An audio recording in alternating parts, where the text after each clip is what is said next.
तर मित्रांनो, कधी वाटलं पण नव्हतं इतके जळके लोक आहेत. कारण पवन जाधव तुम्हाला तर माहिती आहे, पवन भाई आपल्या अख्ख्या महाराष्ट्राला हसवतोय तो. त्याचे तुम्हाला सांगतो 25 लाख म्हणजे 2.5 मिलियन ज्या इंस्टाग्रामच्या आय डीचे फॉलो होते, ती आय डी बॅन झाली, सस्पेंड केली. त्या आय डीला रिपोर्ट मारू मारू टॅग काय म्हणते रिपोर्ट मारू मारू आय डी पार जवळच्याच लोकांनी त्याच्या घालवली, जळक्या लोकांनी घालवली तिची आय डी. आणि ती आय डी कायमचीच म्हणजे मला असं वाटतं ती कायमचीच नाही.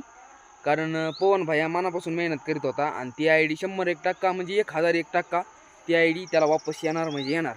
आणि आई येडेश्वरीचा आणि महादेवांचा त्याच्या पाठीमागं आशीर्वाद आहे. महादेवांचा आई येडेश्वरीचा आशीर्वाद आहे. त्याच्यामुळं पवन भैया तुला मी सांगतो, हा व्हिडिओ त्याच्यापर्यंत पाठवा की पवन भैया तू हार मान नको, मी तर तुझ्यासोबतच आहे. कारण मी एक काय म्हणते तर मोठा व्हिडिओ काय म्हणते मोठा क्रिएटर नाही पण छोटा क्रिएटर. मी तुला सांगतो तो हार मान नको. कारण तो जसं शून्यातून निर्माण केलं ना, तसं अजून पण हार मान नको. तू नव्याने हे कर आणि जळके लोक जळतच असते भैया, तू हार मान नको त्याच्यामुळं. कारण सध्या कलयुग चालू इतकं खतरनाक आहे इथं.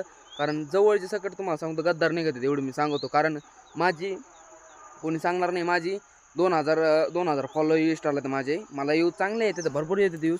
त्या मानाने माझे कष्ट आहेत, मी यूज भरपूर येतात मला.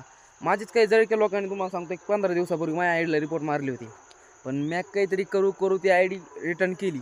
पण तुम्हाला सांगतो रिपोर्ट मारणार नव्हतो तुम्ही, बिंदास रिपोर्ट मारा. पण तुम्हाला बरोबरी करायची का, जळकापणा नाही, त्याची बरोबरी करा तुम्ही काय करायचं ते. पवन भैया तुम आगे बढ़ो, हम तुम्हारे साथ आहे. फक्त हार मान नको रे भावा, आपण आहेतच तुपल्या पाठीमागे.